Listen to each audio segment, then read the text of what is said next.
Assalamualaikum warahmatullahi wabarakatuh.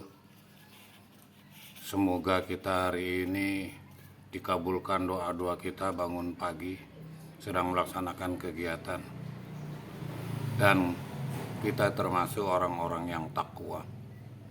Kepada mereka yang sedang sakit, semoga cepat sembuh, dan mereka yang mempunyai hambatan semoga bersabar. Edukasi kita, perbaiki sholat, insya Allah hidup kita makin bagus. Perlu diketahui bahwa sholat itu bermakna kita vertikal kepada Allah, hubungan kita dengan Allah, bahwa sholat itu berkomunikasi kepada Allah. Kita mempersiapkan diri, mensucikan dengan berwudu. Jadi ada syarat wudu itu. Jadi wudu itu tidak bernajis. Jadi kalau sudah syarat wudu kita penuhi, 4 syarat wudu itu, apakah itu membasuh muka, tangan sampai lutut, kepala dan kaki. Jadi hidung, kumur-kumur, bersihkan jari itu bukanlah syarat ya. Begitu juga kita bersolat. Solat mempunyai syarat. Jadi syarat solat. Oleh sebab itu, kalau sudah rukun wudhu kita baik, kalau sudah rukun solat kita baik, insya Allah kita dijamin oleh Allah hidup itu. Karena bagaimanapun hubungan kita dengan Allah, kita berkomunikasi bahwa Allah lah segala-galanya, tidak ada yang menyerupai kepada Allah. Bahwa sholat itu adalah hubungan kita kepada Allah. Kita tidak boleh sholat karena punya mobil baru kita sholat, berarti Tuhan kita mobil, punya rumah baru. Hanya diatur di Islam ini, mau berperang 2 rakaat sholat sunat, baru membangun rumah 2 rakaat sholat sunat. Kayak saya dan istri pergi haji, waktu pulang haji tidak langsung ke rumah, ke masjid dulu bersolat. Nah ini sunnah. Tapi seyogianya sholat itu adalah memperbaiki. Jadi kalau kita sudah memperbaiki sholat, dari awal kita sholat hari pertama sampai 1000 kali, maka sudah berubah sholat itu. Dari awal memang kita belajar, karena sholat itu juga ilmu. Maka apa yang kita ucapkan, kita berupaya untuk mengerti Allahu Akbar, bahwa Allah Maha Besar. Jadi namanya kita memperbaiki sholat. Jadi inilah kunci utama. Jadi kalau saya dulu diberitahu kakek saya, 3 bulan kamu sholat, kalau persoalan kamu semakin ruwet, perhatikan syarat wudunya yang 4 tadi, yaitu muka, tangan dan sampai siku, ketiga kepala, keempat kaki. Jadi kalau jari, kumur-kumur, hidung, kuping itu tidak syarat. Jadi rukun wudhu kita perhatikan, baru rukun sholat. Dari mulai takbir sampai salam. Jadi kita ayat itu tidak syarat. Nah kalau sudah ilmu ini kita ketahui, kita belajar khusyuk, maka insya Allah hidup kita semakin bagus. Karena Allah memberikan keterangan untuk ketenangan batin. Jadi dijamin oleh Allah, dan mempermudah urusan rezeki, karena Allah pemberi rezeki, bukan atasan ya. Bukan karena kita jualan di pasar langganan ya, ini Allah. Jadi ada berapa sebenarnya kalau kita memperbaiki sholat kita itu baik. Karena melaksanakan sholat yang benar, maka secara langsung hidup kita makin bagus. Ini ada jaminan. Tentu harus kita mengikuti aturan.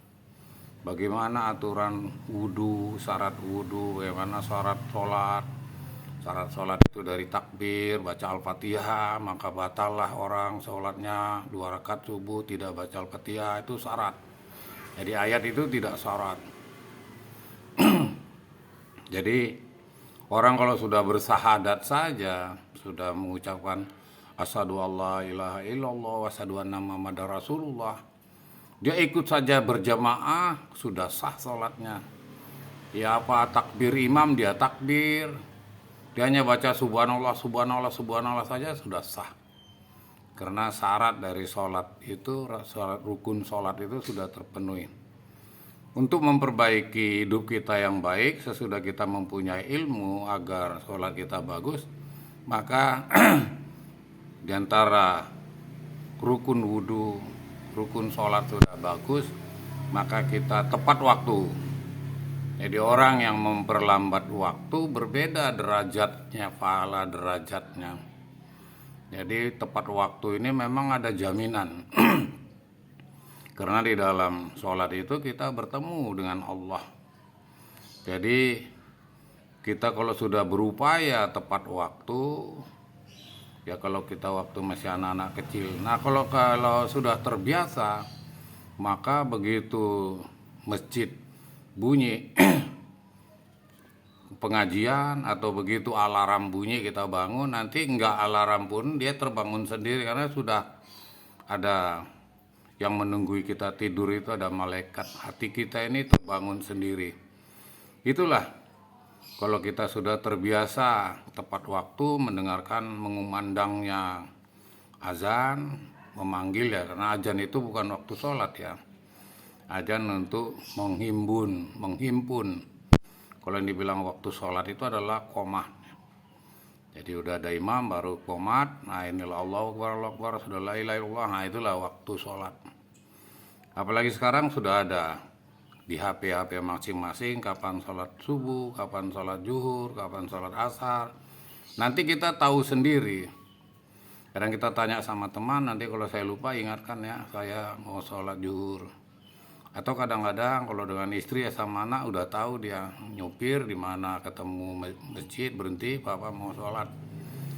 Yang kedua, sesudah kita tepat waktu, selanjutnya memperbaiki wudhu. Itu tadi saya sebutkan.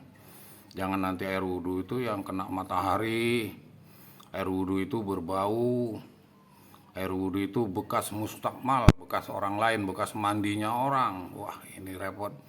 Jadi percikan-percikan.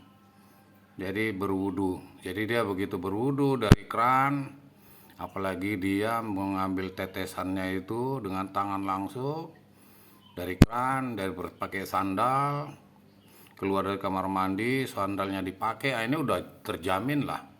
Tapi kalau di sepele saja, air yang di bak itu saja dia pakai wudu, insya Allah kita tidak tahu bahwa betul-betul itu wudunya sah. Jadi kita harus melihat, memperbaiki wudhu. Kalau sudah wudhunya sudah baik, sudah benar. Yang ketiga, kita pahami maknanya. Jadi kita Allahu Akbar itu Allah Maha Besar.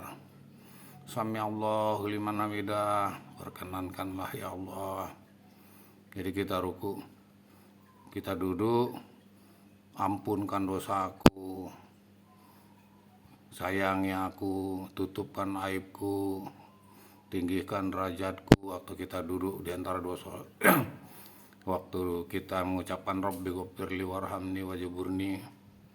Jadi bisa berupaya, kita berupaya pelan-pelan akan, sehingga di sana kita berkomunikasi. Karena di sana beri aku petunjuk. Jadi orang yang taat itu ada kalanya, saya pernah supir saya itu protes, mohon maaf ya, di luar dari pembicaraan kita, mobil tahu-tahu kempes. Saya mengucapkan alhamdulillah. Supir saya komplain. Saya bilang jangan yang enak-enak mengucapkan alhamdulillah. Kita harus bersyukur. Mungkin kalau tidak gembos tadi di depan kita tubrukan, jumpalek mobil kita macam lah. Jadi saya mengucapkan alhamdulillah. Nah inilah orang yang sholat itu diberi petunjuk. Selanjutnya kalau kita mau sholat kita diterima, kita harus menjaga kebersihan. Berupayalah kita, baju yang kita pakai Kenapa? Atasan saja mau bertamu ke rumah kita, atau kita misalnya kerja di bengkel, juragannya datang, kita gopoh gitu, memakai pakaian yang patut, yang pantas. Jadi ini menjaga kebersihan. Jangan menghadap Allah itu dia pakaian-pakaian biasa saja, jadi tidak menjaga kebersihan. Tempat sholat juga diperhatikan. Makanya laki-laki seyogianya berjamaah, sehingga di masjid itu kan ada marbot, ada pembersih, karena dia sebagai kepala rumah tangga. Kalau sholatnya sudah baik, maka rezekinya baik, maka keluarganya sejahtera. Inilah yang dimaksud dengan menjaga kebersihan. Jadi ditentukan itu kapan potong kumis, kapan bersihkan kuku. Ya kalau Jumatan itu sudah bersih lah. Jangan kita Jumatan kanan kiri kita kukunya bersih, kuku kita malah kotor. Jadi sholat ini juga melambangkan kebersihan. Jadi di sana sudah ditentukan bahwa kesucian. Ya makanya kita masuk masjid itu lepas sandal, tidak bersepatu, tidak bersepatu ke dalam masjid ya. Agar supaya, bahkan banyak masjid-masjid itu di tangga pertama itu ditulis suci. Dari kamar mandi mau masuk ke masjid itu suci. Rata-rata masjid itu tempat kamar mandi dengan atau WC itu jauh, tidak satu hubungan. Inilah untuk menjaga agar kita memastikan kebersihan, sehingga tempat sholat, pakaian yang kita kenakan ini benar-benar bersih menghadap Allah. Jadi tidak kotor. Jadi ada yang mengatakan kalau hatinya sudah kotor, maka otaknya juga kotor. Nah, ini membawa ini karena hati ya, kolbu ya itu. Jadi perlulah kita mengingat kembali tepat waktu, mengingat kembali kita untuk memperbaiki wudhu, mengingat kembali agar kita memahami apa yang dibaca. Kan tidak sulit lah kalau kita memang belajar pelan-pelan. Asyhadu alla ilaha illallah wa asyhadu anna muhammadar rasulullah. Waktu kita duduk, syahadat, telunjuk itu kan udah tahu kita.